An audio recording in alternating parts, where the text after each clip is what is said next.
Divine's Blessing, Divine's Love Seminar. I'm Amrita Vimala. Meditations for Life Purpose, Part 3.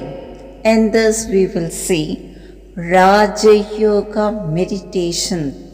Raja Yoga Meditations is divided into 7 steps.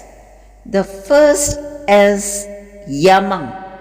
Yama means non-killing, truthfulness, non-stealing, and non-receiving any gift from others. Second is Niyama. Niyama means cleanliness, austerity, and self-surrender to God. Third is Asana. Asana means exercise or yoga. Fourth is Pranayama. Pranayama means controlling the breath, that is breathing exercise. Fifth is Pratyakara.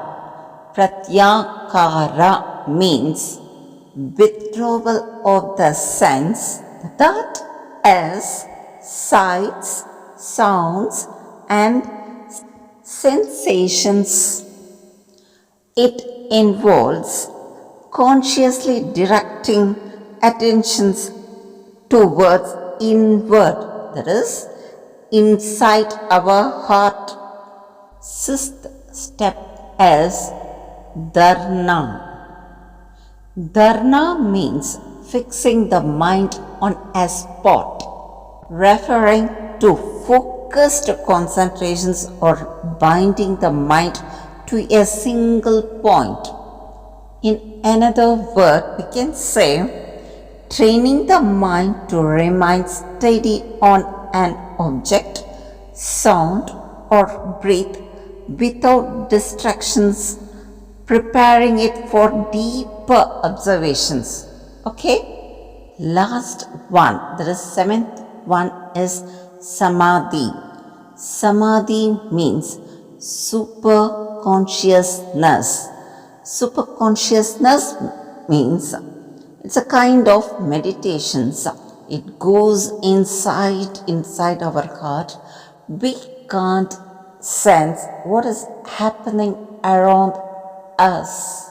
In future video, we will see the 7 steps of Raja Yoga. Please follow these steps so you'll feel relaxed in your mind. This is my kind request. Please share these videos to others. My humble and heartfelt thanks to you all. God will shower all blessing to all. Thank you.